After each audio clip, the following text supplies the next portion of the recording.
Alors, Le Cherche-Bonheur de Michael Zadourian au Fleuve Noir. Alors, ce que je dis déjà, la couverture, hein, je sais pas qui a conçu ça, mais c'est dramatique.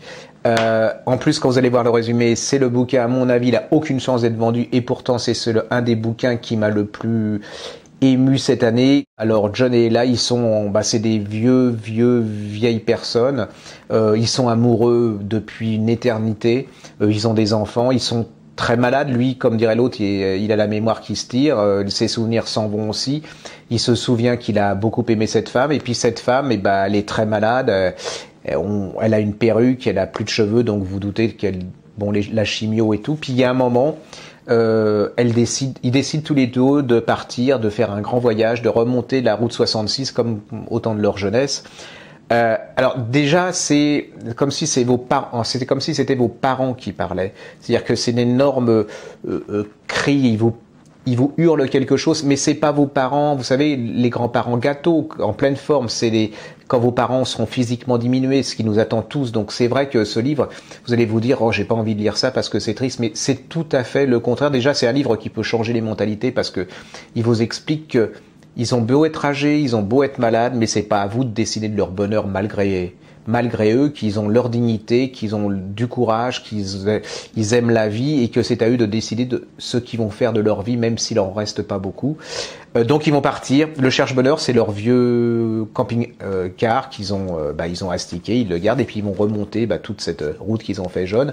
Et cette route, elle est un peu décatie, elle est un peu comme eux, elle s'effrite.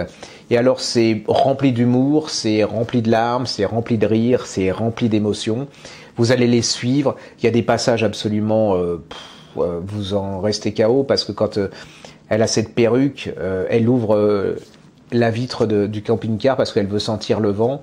Et puis là, elle a un problème, c'est que la perruque, elle tient pas debout, donc elle décide que, après tout, la perruque, elle s'en fout, elle lance la perruque dehors, et pour la première fois depuis très longtemps, comme elle dit, elle va sentir le vent sur sa peau, elle va se ressentir vivre, et ils vont partir comme ça, évoquer leurs souvenirs, découvrir des gens, découvrir ce qui a changé, ce qui n'a pas changé, pour atteindre peut-être Disneyland où ils ont emmené leurs enfants il y a X années.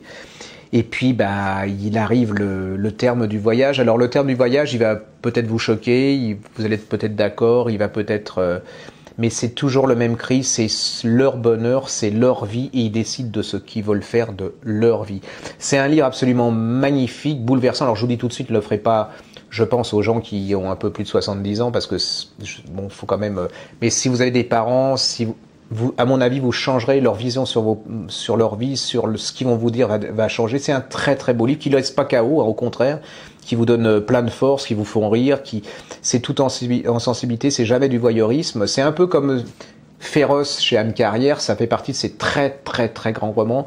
Alors, oubliez la couverture, oubliez le résumé derrière, dites-vous que là, vous tenez un grand moment d'émotion, de ces gens, ils sont humains, ils vous cachent rien, mais et puis ils vous donnent une leçon, c'est-à-dire utiliser la vie, enfin sentir la vie, profiter de la vie chaque moment jusqu'à la fin, et ne jamais perdre cet humour et ce recul malgré la maladie, malgré la souffrance, et que en fait la vie, elle vaut malgré tout, elle vaut la peine d'être vécue. Voilà. Alors ça s'appelle Le Cherche-Bonheur, c'est au Fleuve Noir, couverture immonde, résumé stupide, mais magnifique bouquin.